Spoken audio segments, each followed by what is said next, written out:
guys, KO here. Welcome to Turmeric and Tequila, where we are working to inspire positive, radical social evolution. I'm so excited today. We are welcoming Kristin Jekielek to the T&T mic. She is a longtime entrepreneur and marketing professional. She is the founder of Value Video Marketing, experience in the fitness world with influencers, the whole nine. We are going to unpack her entrepreneurial journey and trial and error and balance, and how some of our biggest failures lead to our biggest successes. It's an awesome conversation. Kristin, keep crushing. Let's catch up soon. Be sure to check us out on YouTube, Turmeric and Tequila. All the videos are up there. Cheers. Welcome to Turmeric and Tequila with your host, Kristin Olson. Questioning a better way, one gracefully disruptive conversation at a time.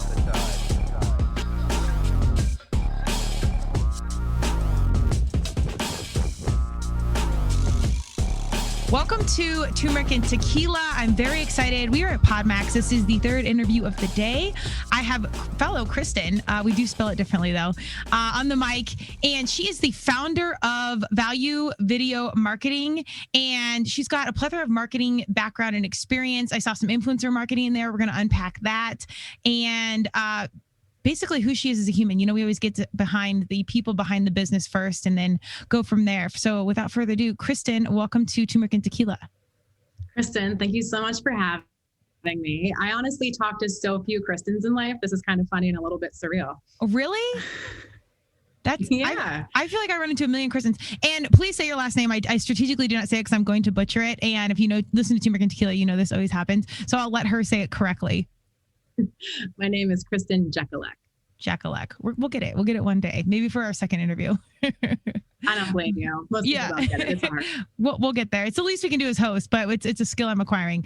But tell us about your young self. Give us a little bit of the background so we can understand how we got to where we are today. I mean, where I got today is not at all a linear path. It's not something I would recommend anyone else try to replicate in their own lives because it's not going to work. I started off as a really shy, really quiet, brainiac kid. And it took me a long time to learn how to open up socially and to learn that I could go after the things I wanted in life, that I didn't have to follow this quote unquote path that I'm supposed to take, that I could really live any life that I wanted to and be a lot happier. Well, tell us a little bit about that. I started Turmeric and Tequila because I come from marketing branding space, and I really wanted to start highlighting the truth and real influencers out there, meaning people that are doing significant things in this world, not just naked on Instagram with 1 million followers, which if that's your heart, follow it.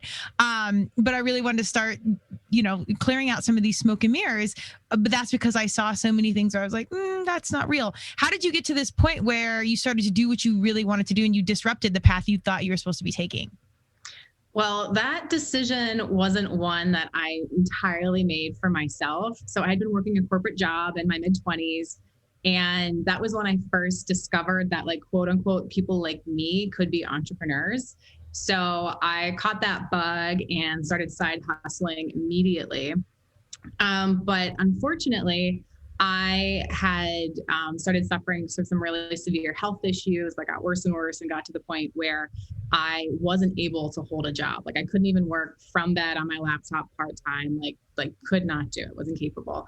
And I was lucky enough to have already started my entrepreneurship journey because I had an app in the App Store that was just selling on autopilot. And while it wasn't totally enough money to live off of, it was phenomenal to have that income when I was otherwise unable to work. And it has just become my life's mission to always have that business income there to support me, because you never know what's going to happen in life. Yeah. Tomorrow isn't guaranteed. Especially in 2020 and now 2021, that personal responsibility and security and everything else really hits home. I think people just think, well, get the corporate job, do the thing, you'll have the security. And well, what if you don't? And what if you have, kiddos and husband or wife and all that, you have all these responsibilities, you better have it right before you have all that. So you're equipped if the bottom does fall out. And even if everything works out in life, having that peace of mind, I think is critical. In addition, I want to lean into the health piece a little bit. Turmeric Turmeric and Tequila, where I'm a longtime athlete and I also love to have fun. So that's the juxtaposition of being all things. Health is wealth to me. So if you're not healthy, whatever it may be, mentally, physically, serious disease, or in a bad relationship, any point of like not in when you're healthy, I think really distracts you from enjoying any angle of life. How did you maintain any sort of, if you weren't really able to work on a normal job, how did you maintain the mindset to be wanting to work at all? And then how did you get healthy or get back onto your normal track? Yeah. So for me, like I was actually like super focused on health when I got ill. I was probably overly focused on health when I got ill. I was doing CrossFit several days a week at the time. I was slippery slope. I was big into paleo at the time. So like super strict diet, super strict workout routine. And I was in a mindset where like, I didn't really care what I wanted or what I enjoyed. I was just going to do everything I thought I was supposed to do. And I ran myself into the ground because at some point when you have health issues, you need to reel it in a little bit. Mm-hmm. Because when you have health issues, more exercise doesn't mean you're more healthy. It typically means the opposite. You're going to run yourself into the ground. And that was part of what I did there. And being able to work was something that I could not wait to get back to. It was like that one like shining star, like my North Star through my health issues of like, it's great to like be able to feel good again, but like I need to be able to work again. That is super, super important to me. So like that drive to work was always there. Yeah. My real breakthrough in my healing journey though, was finally having a connection with my inner self and realizing that my wants and desires and what I enjoy isn't just about feeling good. It's actually crucial for health. Yeah. It wasn't until I was able to sit back and realize that resting isn't always being lazy, that sometimes resting is being active in the way you need to be, that my body started to get what it needed so that all of those healing mechanisms that we're born with could actually function properly and start helping me get better once I gave it more of what it needed. Yes. And people don't usually associate like mental health or just not feeling good or being frustrated with physical health. And what people don't understand is that can manifest into your body, your organs. I was a long time. Were you a CrossFit competitor? I was getting into that headspace of becoming a competitor when I started to get ill. Okay. We started doing it like 2008. So it was right before like the games were big and whatnot. By 2009, we were at the games competing. And then from there, I had competed for 5 years and in the mix. And I really battled with like the paleo and weighing your food because that's not my personality at all. Hence, like, again, I was a lacrosse kid. We're notorious for the party. When it's business time, it's business time. And this, so when CrossFit came along and then it started, it was fun and we didn't care. We'd like crush a beer and then go work out. Then it got really, really intense. And I was like, okay, well, I'm not making money from this, which at some point I actually did work for Reebok for cross. So my world did intertwine. However, I could never fully assimilate to this very strict paleo, and then like the training was way too much. And this is before we really knew what we were doing. Although I was a longtime athlete and I hold a lot of personal responsibility for we way overtrained, beat the crap out of our bodies, the whole thing. And so I started to like resent it and not like it. And it's only until recently, like I got into it and actually like appreciate it. But my long-winded point, as I was going through it, I started the coaching and some of the athletes, like I morally didn't agree with what some of the things were going on.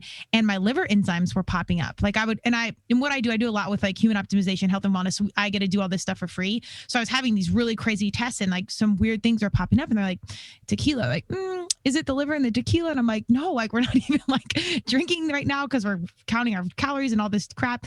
And it was associated with anger. I was angry with this situation and it was physically showing up. And then I had adrenal fatigue and all this crap. Point being, I didn't fully understand, like you just said, connected with your inner self, how much our emotions not only just weigh us down, like mindset, what have you, but physically are manifesting into physical issues in your body. So if you don't address it, if you're already ill or if you're already like immune, exposed to other things, or you have something, if you're not dealing with the emotional side, that will come to the physical. Like that's a huge piece of it. What was the main piece what was the light bulb for you that like connected that dot and that inspired you to pivot? So I was still very much in the depths of my initial health crisis. I had been to doctor after doctor and they all did all the blood work and they were like, you're fine. You just need to like stress less and sleep more. Yeah. And that could not have been further from the truth. Like once I found the right kind of doctor to work with me and they did the right kind of blood work, there was all sorts of stuff that was wrong, but conventional doctors don't know to look for this stuff. So I had started to turn to alternative healthcare because those people believed me when I told them what was going on with me. They didn't dismiss me and write me off. And they had solutions for what was going on with me. And a health coach I worked with, who I very carefully chose because she had gone through almost the exact same thing I went through. Like the parallels in our story were scary, similar. Working with her, I had started to really realize that I was having an identity crisis. Like I had identified as a CrossFitter. I had identified as a consultant, as a certain type of friend, as a certain type of girlfriend. And I had lost all of those identities and things that I used to do because I couldn't do anything. Mm-hmm. And through working with her, she helped me have the epiphany that there is still a Kristin here. There is still a being worthy of everything that she wants in life, regardless of what she is or is not doing, regardless of what she is capable or not capable of doing at any moment. And once I had that epiphany, that's when I was able to start doing meditation and start connecting in and saying, well, like, okay, what is here? Let's discover what continues to persist regardless of my external circumstances.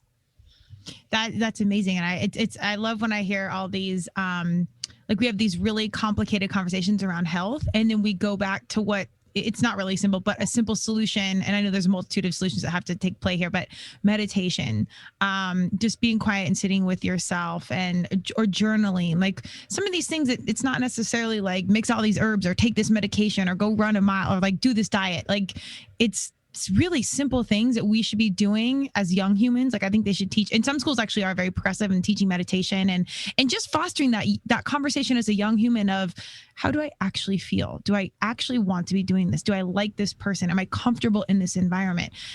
These are really important skill sets that are far overlooked in the Western world. And we're blessed when we have people from different mindset that come into our realities that then can, foster our journey into questioning that better way and outside of just the few things that we've been exposed to. Once you were on like that right path and you kind of had your identity dialed in, did you let go of everything, all these other identities that you hung on to for a while? Or did you like let some of these come back in? That's a good question, because that was definitely a struggle for me. Like when I did regain my health, like one of the first things I went back to was heavy lifting. Like that was what I loved about CrossFit was doing like a big heavy deadlift. And one of the super cool things was like, even though I could like barely walk for a couple years, once my body healed and I could like work out again, I had retained most of my strength. Like my first heavy lift after barely being able to like work out for like 2.5 years was 185 pounds. And as like a 130 pound person, I was like, this is shocking that I've retained this much of my strength. And it just gave me this sense of like awe for my body, like how much it was still working and maintaining itself in the ways that it had been able to, even though other parts weren't functioning. Like the body's truly amazing. We take it so for granted what it is doing for us all day, every single day. Did you have any fear? I completely agree with you. I watch My 600 Pound Life. I don't know if you know that show, but it's basically people that are over 600 pounds. It's not really about like weight gain or a show. It's about trauma and then how they deal with it. And what it's blows my mind every time I see these bodies of the people be able to process this amount of food and this amount of trauma. It's all trauma related. So the show in itself is very fast. The process, I love transformation, is always incredible. And I really in awe of all of the people that can really gain hold and come over the addiction. But I can't believe the body can sustain in under like the circumstance that it's put under. And the reverse of that is the super hard training, the super hard lifting. Like your body really is miraculous in what it can do. And if you can treat it kindly and figure out how your body works, because there's not one prescription for every human, it really can work in magnificent ways. And then once you connect it with your mind and your brain, which are also two different things, then you're kind of unstoppable. Like it's a crazy combination. And again, I don't know if you can weigh in on this, but I wish we would have known some of this when we were young people and having some sort of this skill set in our minds that this is possible. I think about that often. And I really don't think I would have been able to process that type of message back then. It was so far from my worldview and my world experience. Like I would have been like, you're crazy. You're some woo-woo person. Whatever, get out of here. I mean, there's also truth. Universe, I would say universe, God, Madonna, whatever you believe, I'm here for. It is timing. And like some things you just got to be ready to take on. So, we only have so much control.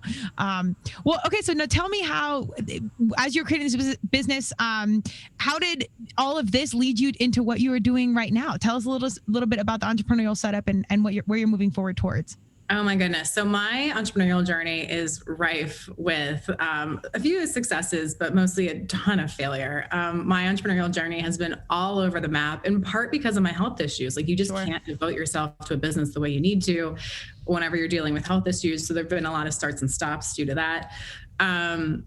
And basically, my current business came out of another business failure. I had launched a resilience coaching business in late 2019 that I was promoting and getting a lot of in-person events going when the quarantine hit and all those in-person events got canceled because people weren't yet comfortable with Zoom and people weren't sure what to do.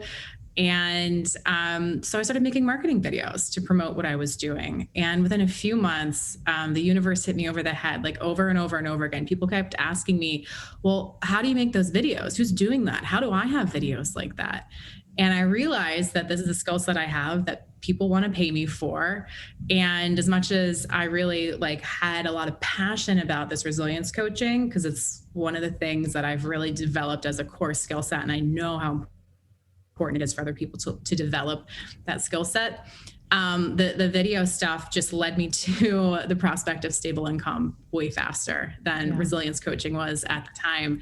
So having that entrepreneurial mindset of looking for the best opportunity and being willing to pivot is how you learn to fail forward instead of just failing. Because if I had stopped on my entrepreneurial journey 10 years ago, after I first got ill, I wouldn't be where I am today. But it's that persistence to keep going, that commitment to my lifestyle goals, that entrepreneurship can give me a sense of that freedom, and just not accepting anything else, regardless of the path to get there.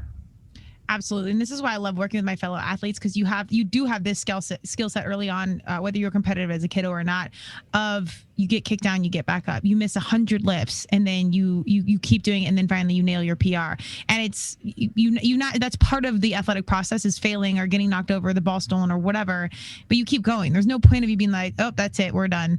And so if you bring that into the entrepreneurial world, any great entrepreneur knows your first idea usually doesn't work, or that iteration of the idea doesn't, and it has to continue to evolve. And even from right now, it's going to evolve probably in the next look how fast our world's working in technology and everything else. It's crazy. How are you, when you're talking to me about identity and trying to figure out what sticks, and it's something that we kind of label and brand ourselves that make our own selves digestible to the rest of the world, how are you with boundaries in general?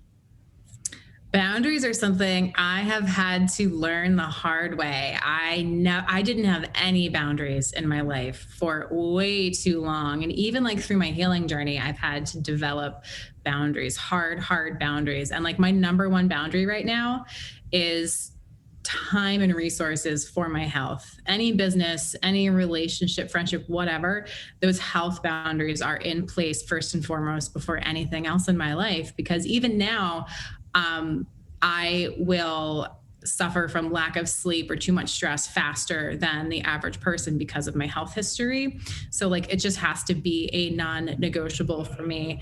And boundaries are such an interesting thing because they require really amazing self-awareness. You have to know what you actually need. And then you also have to be really good at communicating that out to the people around you in the way that they can hear it and understand it and respect it, and then continue to iterate on those boundaries with people as they evolve. It's one of those things that it's like a dance. It's a back and forth. Sometimes you go in circles, but at the end of it, hopefully you feel like it's been a really worthwhile use of your time and energy. And I always love hearing about how other people came to this idea of boundaries, because some people had parents who taught them boundaries. Mm-hmm. People like me had to learn the hard way. So I like hearing about it. So how did you get into the whole boundaries thing? It's been a continuous conversation for sure for me. And I think a lot of it did start with sports and fitness and then business, because I'm somebody that gives 110%. And when people say that, I'm like, oh, cringe. Okay. But I can't shut it off. Like when I'm in, like I'm all in. I'm not just training. We're going to the games. I'm not just going to be a lacrosse player. We're going D1 top 20. And like none of that is like, oh, I'm so talented that can happen. No, it's like run through the wall a million times, switch to diet, train hard, find the right coach, like whatever. But within that, adrenal fatigue, I'm burned out on lacrosse. It's too much lacrosse. CrossFit, I've had 3 knee surgeries, and it's so the boundaries, like you, I've had to run through the wall like the Kool-Aid man so many times where it's like, are you listening now? How about now? Okay, surgery 5. Are you listening? Okay, I'm listening. Let's pull back. We're gonna learn. This is a boundary here. And then it was very mirrored like my relationship world. It's friends can just do whatever, and I'm pretty actually laid back in life. So I'm like, nah, it's not a big deal. And then pretty soon I'm like, actually, you are kind of a piece of shit. We need to get you out of this realm because it's too much. And I don't actually really care to have you in my world, if we're really being honest. And that's taken away from the relationships I do care about. So it's kind of like this running theme of just being too lackadaisical in one sense, and then just too committed in another. So the turmeric and tequila like juxtaposition is, the branding is so real. I don't know if people ever get it, but hopefully they listen to a few casts and do.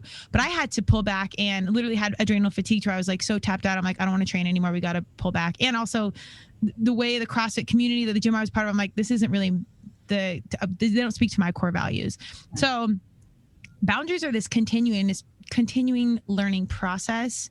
And the key piece for me, especially right now, is what do I want in my life? Like I'm very clear on like personal relationship, want to buy this certain house, want to do this. And if it doesn't fit into that mix, it goes away, including workout, including friends, and that's a very harsh reality in my mind. We can be friends with them. We're very chill. It's weird, but now that I've created some space, it's sticking, and I understand seeing good things come in. So I've kind of wound it down to just this: do you actually want to be doing this? Is this meaningful? And that's sort of my process moving forward. Do you have some sort of like tip or trick that you do where you can dial back into your ground level boundary space?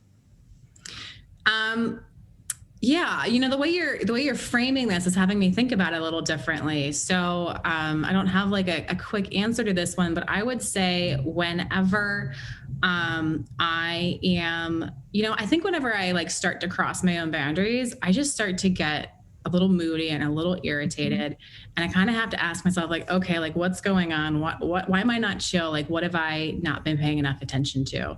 And it really comes down to meditating, just sitting quietly by myself, being there, introspective, no distractions for 10 or 15 minutes is usually enough for me to get back in, to start asking the right questions. And I'm to the point where I've developed my inner relationship to the point that I can ask myself a question and very quickly I'll get a clear emotional answer on something. Wow, okay. And I value that. And I listen to that intuition. I will ask it questions. I'll probe it, but I will trust that initial response deeply, deeply. And I let that guide me, and I'll go on like a little journey of like questioning around the edges to kind of figure out the boundary of the situation I'm in and what I need and what is happening that I need to get rid of. Oh, I love that. Meditation goals. I love meditating. I've gotten to a point where I crave it, but I'm only doing like 5 to 10 minutes a day. I have people like, I don't have time. And I hate when they say that, but like, it only kind of fits in. Then I have 3 dogs. So like to really get quiet space is the situation. But the more I do it, the more I know my body craves it. But I would love to get to that place where you're very, very clear. Just walking around, I have gotten good about just feeling it, being like, ugh. Like even just being around certain people, you can feel naturally repelled. There's a book called Truth is a Frequency. And they say you can even grab like a piece of food, like an orange or a candy bar, and you leaning forward or back, your body will tell you if this is good or bad for you. And someone told me like, if you go to like Whole Foods or some of these like hippie grocery stores, you'll see people standing there holding food. I haven't seen it yet. But they're leaning into their intuition if they should or should not eat something.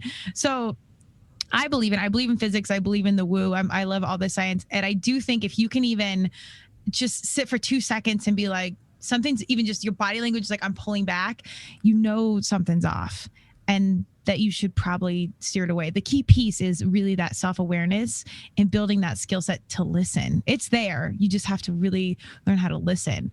And with this identity marketing branding professional, it resonates to me. And I'm sure you see this in the videos. You're creating imagery, you're building or helping build brand awareness, this identity, which is kind of this funny irony that like identity problem now you're creating or helping foster further identity with the videos. Do you work to not label or to label yourself with certain identities at this point? So I understand the utility of having a brand and a business. Like, what do you stand for? What can people count on you for? What should people come to you for? And that's very different than a personal identity. So like personally, I really don't carry identities. I really just am. And I understand that I have certain ways of behaving and showing up in different arenas in my life, but it doesn't feel like I'm locked into an identity anymore. And if things ebb and flow as they do, like it's just another ebb and flow in what I'm doing as opposed to like who I am. Yeah. And I wanted to go back to something you were saying earlier about about tapping in and knowing, is this good for me or is this bad for me? You know, I used to get really, really wrapped up in that my initial response to those things. And then at some point I realized that sometimes that aversion to something is really fear and resistance and avoidance. And I've had to, that's why I do some of that questioning and probing into my initial responses, because I found out that I was, there's this term like spiritual bypassing out there. When you use spiritual practices to avoid kind of being a good human to other people, I'd realized I was actually doing a little bit of that to myself and to others by not probing into what is a fear response and what is a clear higher self response. Is that something that you've noticed at all? Yeah, absolutely. Well, so we've done with my consulting company, we've worked with a lot of these like human optimization situations, meaning like brain maps and neurofeedback and like really intense stuff, and then like life coaching and EMDR and like some really high level stuff. And my through line for all those things were usually if there's something that you judge, like that girl annoys me, or I don't like CrossFit, or something, I don't know, something that like repels you. And that's a little bit different than for me anyways, because I have unpacked some things where I like initially I feel repelled.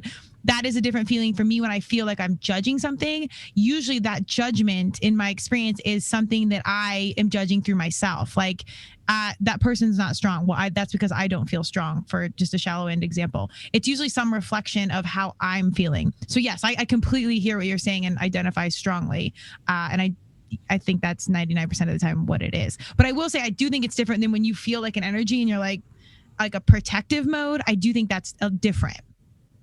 Yeah. And that's the interesting thing about like tapping in and listening, is then interpreting what all of these different signals mean. Like I got very good at tapping in very early on, but it has taken me years to understand and translate everything and to know what to do about it.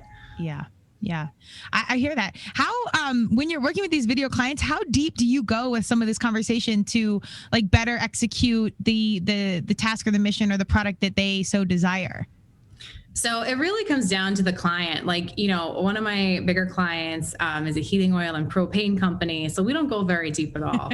But when I'm working with like people who are coaches or consultants and their brand is really them, it's their personal brand, you need to go a little bit deeper to extract that stuff. And one of the things I've really loved doing most is getting into like core stories of my entrepreneurial clients and digging into a moment that taught them something, and then sitting with them for an hour and pulling out all these details of that moment and then turning that into an impactful story that conveys something about them, that people get to know them a little more deeply, see them a little bit more as a human, and then also get a little bit of that like emotional response to their story when it's told in the right way. And when I say emotional response, I don't mean happy or sad. I mean emotional response in terms of like the cortisol arising when you hear about someone's challenge, and then like the dopamine and serotonin being released whenever you hear about how they resolved their issues, and getting emotionally connected and attached to somebody like that. And those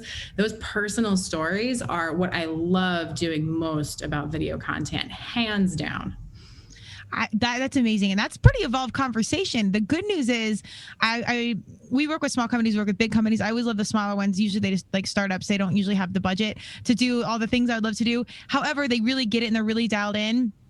And they're very progressive. My older companies or bigger companies that tend to be older, meaning they've been around for a while, have a way of doing things. They've always done it that way. They did it. What they don't understand is the consumer has evolved. So when you talk about these things like cortisol and, emotional speak, and that's very evolved conversation. I mean, maybe not really for us because we talk about this all the time. However, you said it to, again, an old school, been around forever business. That's a lot. Our consumers, they get it. So, and they get it at a much younger level, and then they're consuming accordingly. They're talking about Epsom salts and turmeric and EMDR and stretching and whatever. Like, it's a very evolved conversation. So I always love to hear that you are like behind the wheel of helping create this message where now consumers are able to digest this information in a way, and you can totally fill that gap in meeting them at their needs, where they are physically at for their wants and what they're purchasing, and intellectually. Does that make sense? Oh, absolutely. And I will say that like some people are definitely afraid to expose that side of themselves because they're afraid of being seen as weak, as being afraid of being seen as a failure. And it can take some convincing and some like deep conversation about why for people to get really comfortable getting to that place. I have the opposite problem. I will be too vulnerable, like right off the bat. I will talk about just about anything with anybody in any sort of public forum. I have no qualms about it because I have been helped myself hundreds of times by people who have been willing to share their stories, and I've learned from them. Yeah, I think I'm not the most vulnerable person. That's another process that will continue for me to be a piece of the puzzle. However, I think it's phenomenal for people like you that can do that to gamble it. Like maybe they will get it, maybe they won't, but man, if they do, that's such a win. Like that's such a win. And if you can emotionally handle it, I think it's amazing. If it's a miss, it's a miss. But if not, and you really reach out and you connect, that's so huge. And I really think that's how we move forward in society as a whole. And that's, I mean, we saw what's going on in the White House this past week, and racism this year, and it's been around forever. Like these are the conversations we really need to be having. Business branding aside, who cares? The human element, that's where we progress. And I like that you separated the brand with the human, essentially. Because brand at this point is cringy. Even I'm like, I do marketing and branding. I'm like, but it's really about the human and whatever. But it's a conscious conversation. And for me, like I wear the jersey. I love that side of it. And I understand how it's getting towards like brand sounds so not human. It's the opposite of personification, whatever that might be, where it's now you're just like, you're a thing versus a human. And that hurts my heart, because the real gold, like you were just saying, is like, we're not creating as professionals, we're revealing what's already there. And that's the key piece. But that in itself is a conversation. Can you execute that conversation, or do you like navigate around some of these like deeper concepts in a more shallow water so it's more digestible for certain clients? Yeah, it's definitely kind of one of those things where you have to feel out the person and figure out kind of where to start that conversation with them. I love what you said about the brand versus the person. I think it is such a trap to think that a brand is defining you and you have to be what the brand dictates. Yes. You can look at almost any brand and it evolves with the times. Like even Coca-Cola, they may have had the same colors and logo forever, but they brought out the polar bears like in the 90s. And even those polar bears have like evolved over the years to stay with the times. Like every brand is there to evolve, and it's there to reflect what is being offered and who's offering, not to define or constrict them. And I think that's such a crucial differentiation. So I love the way you said that, because you got me thinking about it in a new way. Now I can talk about it a little bit better with my clients. I love it. Well, I actually want to like rebrand the word brand, because I think if you can make brand just like your identity, meaning like all of you, turmeric and tequila, athlete and student, yogi and, you're a hippie and you're a meathead and whatever it is, you can be all these things. So to change the idea of like this like cornered in boxed up thing to like this ever flowing like snowball that continuously changes, like this brand is evolving, just like you're saying with the Coca-Cola bears and everything else. Like it can be a thing. We've always prescribed this messaging to it forever, but really that's not what it is at all. So I don't know. I'm hoping it's now that brand's taken off because everyone has Instagram and social media, it'll continue to evolve and to just like let it be. Tell me a little bit more about, I saw you manage influencers with Kickstarter and everything else. Did that help facilitate with this journey in video and helping like shape the way certain things look? Because influencer is another cringy word at this point. I actually printed shirts that said influencer because it's the most. And everyone that's naked on Instagram that has 1 million followers now is telling us how to live, which is a whole other podcast. But tell me about that experience, because I know there's got to be a good chunk of learnings within that. Yeah. So my very first business, the app I mentioned earlier, I got that thing off the ground mostly through influencer marketing, which back in 2010, 2011 was really just anybody who had an audience of your ideal customers. And my ideal customer was someone who was eating paleo. So I reached out to CrossFit gym owners, like 3,000 people, like all across the US. Yeah. And worked with them to help promote my app. I got on some really big like paleo influencer blogs, promoted my business that way. And influencer marketing, I don't just mean Instagram influencers. I mean people who have audiences of people who your ideal customer, I think is the fastest, highest leverage, lowest cost way of building awareness of your brand and your product. So it's one of the first things I recommend to anybody who wants to grow their following. How do you just leverage their audiences? And I feel like there was another part to that question you asked me, but I'm blanking on it right now. Well, I just want to piggyback on what you said there. Yes, I think influencer marketing is the best and the most cost and time effective solution you can, particularly if you're starting up business and if you're progressive. However, major asterisks, you need to be able to filter your influencers and really know what they're doing, how, why, and if there's actually conversion there. I think that's a larger conversation. I can tell you understand all those, and you've kind of been through probably the filters of working with a few where you're like, okay, that's a lot of, and I've actually managed a few, which is another podcast in itself as well. But filtering and working with those people, on the flip side, it's great because you do facilitate these really phenomenal relationships if you can find the right humans. The initial question was, did you have like stories within like working with Kickstarter and managing those influencers? And did that kind of supplement some of the journey now in how you do your marketing and everything else for the video business? So the way I've launched the video business is just through my network initially. So it was just people in my network hiring me, and then people in my network giving me referrals, and doing more networking locally here in Philadelphia, getting more referrals that way. So I'm starting my business in a very traditional, old school way, word of mouth. Yeah. And that's worked for me as I'm getting going. Because as you know, like when you're starting anything new, there is so much upfront work to be done. Like there's your website and honing in your messaging, and there's some logo and branding work, and like it just kind of never ends. So, you know, as I'm getting to a point where like I'm hitting like my first like revenue goal, I need to shift how I'm spending my time, and I need to reinvest back into marketing. Mm-hmm. So doing podcasts is how I'm leveraging influencer marketing right now. You have an audience of people that I might want to connect with. And the best way to get there is for us to have a great conversation that we both enjoy, that we both get to benefit from. And everybody wins in a healthy influencer relationship. I've definitely been in a situation where somebody wanted to hire me to help them influencer market a product that they had, but they were in a very unpopular niche of that market. Okay. And I have never in my life had so many people take their time to write back and tell me they don't want to work with us because they were so anti what we were doing and offering. It was a shocking experience. So you really need to do a little bit of research and make sure that there is a great fit between what you're doing and the people that you're reaching out to, or you're just wasting your time and theirs. Right. And like you just said, the word of mouth, which is original, like OG influencer marketing before there was megaphone of social media. The thing that we need to recognize as marketers or business people, we're not only like, offering a product, a service, a point of value, we're offering ourselves and our brand leverage, meaning our name, our identity, our however you label it. Because when that person says, oh, who did you work with? I worked with Kristen Olson. Oh, well, we hate that that product that they work with, we're not going to work with them because of this. And it's like, wait, that's not even anything to do with so there's a responsibility on our end to be like, this kind of business, I appreciate the opportunity, but it's not a fit for us long term. And I think you have to be very protective of that space, just like your health, just like anything else, because we've now worked this long to build up this community, this idea of what we stand for, this, our legacy or whatever.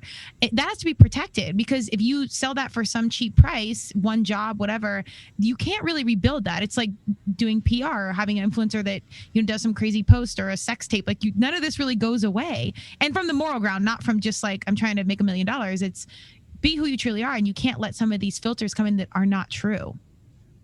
Yeah, I've definitely had to carefully consider who to work with and who to not work with, because I have found that if I am taking a job just for the money, I can't deliver. Like in this creative capacity that I'm working, it just doesn't come out of me the way it should when someone's paying me to do it, if I'm not into the company, the person, the offering. So like I need to do a gut check and make sure that I'm going to be doing them right when I accept them as a client. 100%. And that brings us full circle, so easily in the conversation, that it goes back to that internal. And it's like, something's repelling me from this. Something's telling me I don't want to do this, or I don't do this, whether that's, me being insecure in this situation, or me genuinely not thinking that this is a good idea, or this is a bad, or whatever, something's off. So there's something we need to unpack there. But that signal, that smoke flare is huge and something that needs to be listened to.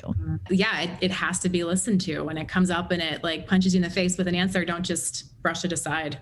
Yeah, because then you put out work also that you don't really love, and that's not a good representation.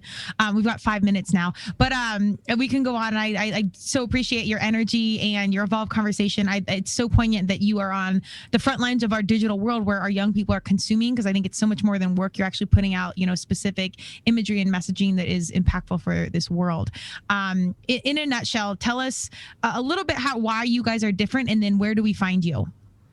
So Value Video Marketing really focuses on two different areas. We have two areas of expertise. One area is monthly SEO optimized video content for companies who are already investing in SEO and want to amplify the results they're seeing with SEO, because video content is just going to get seen so much more than the blogs you're already creating. On the other side of the business, I teach professionals how to look more professional anywhere they're virtual through simple video trainings. This can be sales teams. I've worked with companies who host a lot of virtual events and want their speakers and moderators trained on a regular basis, or even just individual professionals, or even a doctor who wanted to just have that more professional appearance wherever they're on video. And the best place to connect with me and to learn more about what I do in my business, or just say hi, is to go to LinkedIn. You can just Google Kristin Jekielek, grab the spelling from the show notes, just copy and paste it, put that into LinkedIn. I'm the only one on there, and put a note in there about how you found me. Tell me you found me through turmeric and tequila, through Kristen Olson's podcast. Hey. I love it. Yes. And I'm gonna have to hit you up. I've leaned into YouTube and video. The list of the to-do list, as you know, as you said, it's never ending. So you're just scrambling, and that's on my to-do list to really dial in. So we'll wrap at another point for sure. But like I said, I really appreciate your time and energy. I wish you all the best. And I think we're connected on LinkedIn, right? I think I linked you last night. Yeah, you did. We try. But I love what you're doing. And I hope that this spiritual journey and identity and everything continues, because I hope at some point you're doing your own videos, because this is really valuable content. And it's something that, again, I think our young people would love to hear, need to hear, and it would be a major point of value for humanity. So no pressure, but I'm just putting that out there. I'll make sure I do it before I die. Okay. Hey, okay. On my bucket list. Acceptable. All right. I'll let you run, but let's definitely keep in touch. All right. Thanks so much, Kristin. It's so Thanks, great to Kristin. connect with you. Likewise. Thank you for joining Turmeric and Tequila with your host, Kristen Olson. Tune in next time, and don't forget to subscribe on Apple, Google Podcasts, Spotify, or wherever you listen.